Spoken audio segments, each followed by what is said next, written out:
Dear viewers, আসসালামু আলাইকুম। আশা করি আপনারা সবাই ভালো আছেন। বিডি ফ্যাক্ট নিউজ 24 এর সংবাদে আপনাদের সকলকে স্বাগতম। সাথে আছি আমি নাহিদ হাসান। প্রিয় দর্শক, দেশে ফিরে বিচারের মুখোমুখি হতে প্রস্তুত শেখ হাসিনা সরকার। চলুন বিস্তারিত জানা যাক। ছাত্র জনতার গণ আন্দোলনের মুখে ভারতে পালিয়ে যান ক্ষমতাচ্যুত প্রধানমন্ত্রী শেখ হাসিনা। এরপরই রাজনীতি থেকে হাসিনার অবসরে ঘোষণা দেন তার পুত্র সজীব ওয়াজেদ জয়।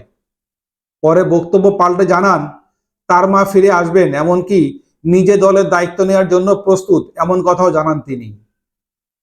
সম্প্রতি জুলাই বিপ্লবে আওয়ামী লীগ সরকার কর্তৃক গণহত্যার অভিযোগের বিচার নিয়েও মুখ খুলেছেন হাসিনা পুত্র সজীব ওয়াজেদ জয়।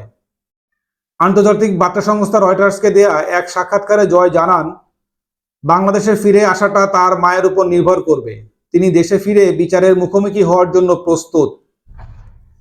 হাসিনা পুত্র জানান, এই মুহূর্তে তিনি আওয়ামী লীগের নেতাকর্মীদের নিরাপদ রাখতে চান।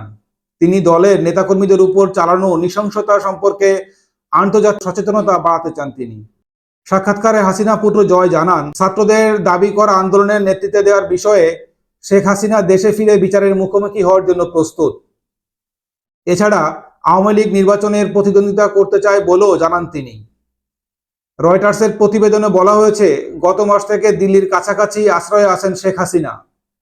এ সময় আওয়ামী লীগের অনেক সিনিয়র নেতাকে আন্দোলনে 1000-এর বেশি নিহতের ঘটনায় সম্পৃক্ততার অভিযোগে গ্রেপ্তার করা হয়েছে। এছাড়াও অনেকে আত্মগোপনে চলে গেছেন। জয় অভিযোগ করেন, শেখ হাসিনার পতনের পর থেকে আওয়ামী লীগের অনেক নেতাকর্মীদের হত্যা করা হয়েছে। তবে এ বিষয়ে অন্তর্বর্তী সরকারের প্রতিনিধিরা তার মন্তব্যের অনুরোধে তাৎক্ষণিক সাড়া দেননি। সাক্ষাৎকারে 18 মাসের মধ্যে নির্বাচনের বিষয়ে সেনাপ্রধান জেনারেল ওয়াকারুজ্জামানের দেয়ার টাইমলাইনে সন্তুষ্টি প্রকাশ করেছেন জয়। এ সময়কে প্রত্যাশার চেয়েও অনেক দেরি বলে মন্তব্য করেন তিনি।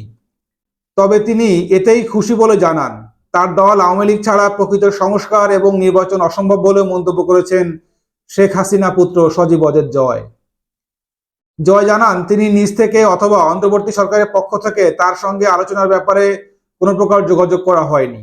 সবচেয়ে পুরনো ও বৃহত্তম রাজনৈতিক দলকে বাদ দিয়ে বৈধ সংস্কার ও নির্বাচন করা অসম্ভব। প্রিয় দর্শক, আজ এ পর্যন্তই। আপনার সবাই ভালো থাকবেন। টিল দেন, আল্লাহ হাফেজ।